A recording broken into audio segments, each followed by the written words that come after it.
Mother TV நேயர்களுக்கு என்னுடைய அன்பான வணக்கங்கள். மீண்டும் புத்தாண்டு ஒன்றை தொடங்க இருக்கிறோம்.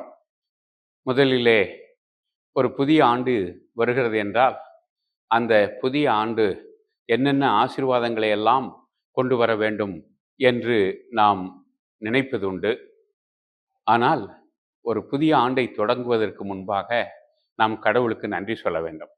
காரணம், சென்ற ஆண்டிலே 2025 இருந்தவர்களிலே பலர் நம்முடைய நண்பர்கள், உறவுகள் இப்பொழுது நம்மிடம் இல்லை. எனவே கடவுள் இன்னொரு புதிய ஆண்டை காண்கிற வரத்தை நமக்கு தந்திருக்கிறார். எனவே அதற்காக நன்றி சொல்ல வேண்டும். நாம் கடந்த ஆண்டு போல கடவுள் நம்மை இந்த ஆண்டும் ஆசீர்வதிக்க வேண்டும் என்று நாம் ஜெபிப்பது மிகவும் நல்லது.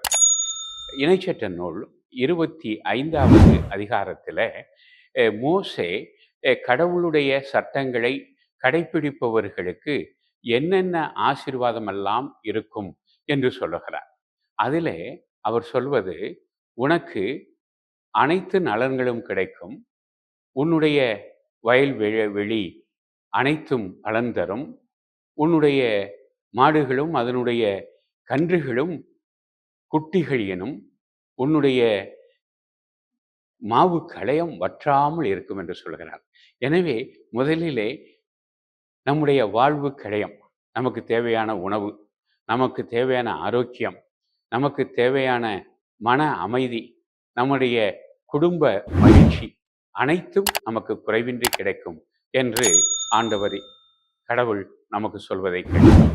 இரண்டாவதாக, நீ ஒரு நாளும் கடன் வாங்க மாட்டாய், நீ கடன் கொடுப்பவனாக இருப்பாய் என்று சொல்லுகிறார்.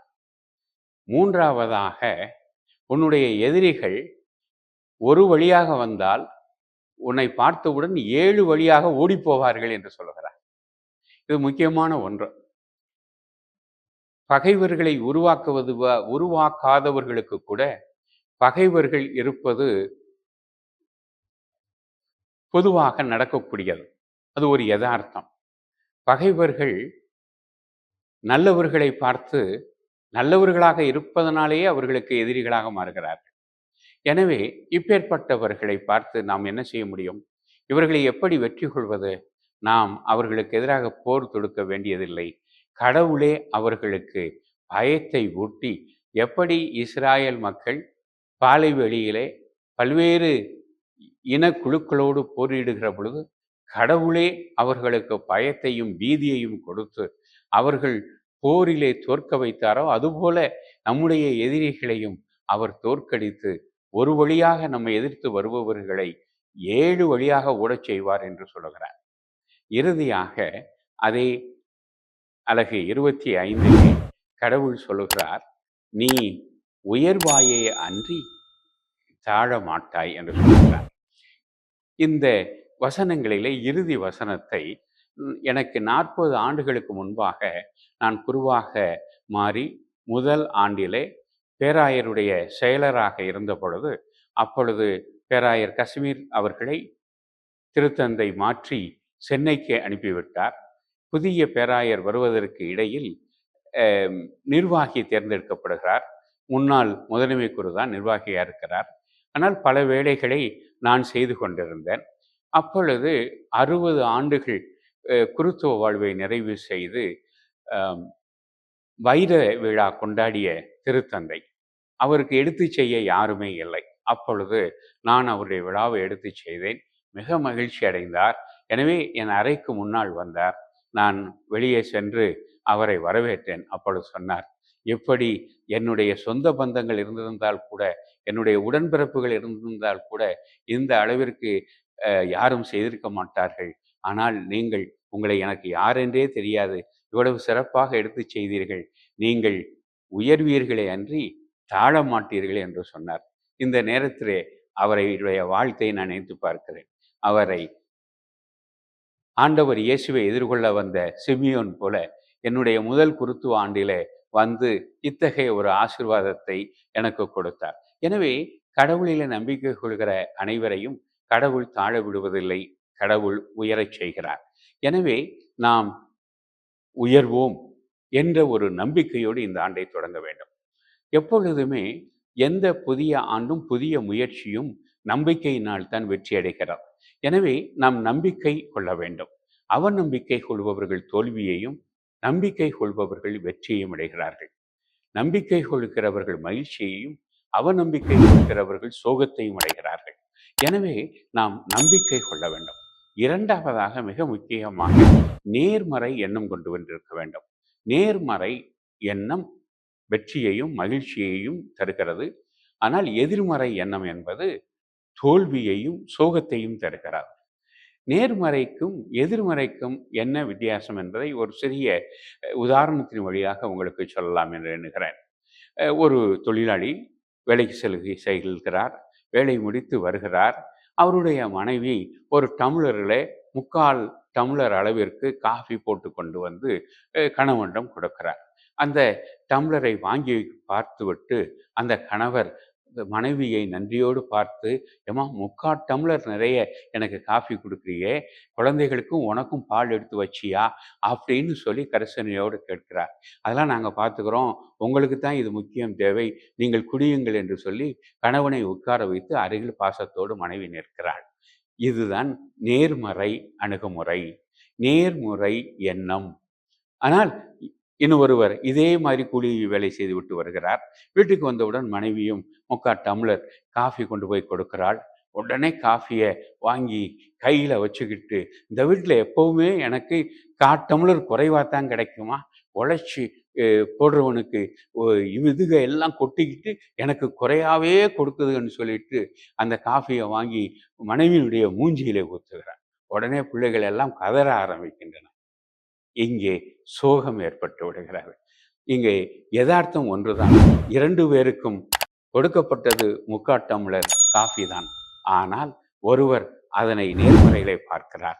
3/4 டம்ளர் நிறைய இருக்கிறது என்று பார்த்தார். ஆனால் மற்றவர் 1/4 டம்ளர் குறையாக இருக்கிறது என்று பார்த்தார். அதுதான் நம்முடைய வாழ்க்கையிலே நாம் எதையும் நேர்மறையிலே பார்த்தோம் என்று சொன்னால் அது சிறப்பானதாக அமையும், வெற்றியுடையதாக அமையும், மகிழ்ச்சியை தருவதாக அமையும். நாம் எதிர்மறையில் அமைத்து பார்த்தால் அது தோல்வியையும் துன்பத்தையும் நமக்கு தரும். நாம் பொதுவாக இந்த ஜனவரி மாதம் 1 தேதியை ஒரு 40-50 ஆண்டுகளுக்கு முன்பாக 8ஆம் திருநாள் என்று நாம் கொண்டாடுவது உண்டு.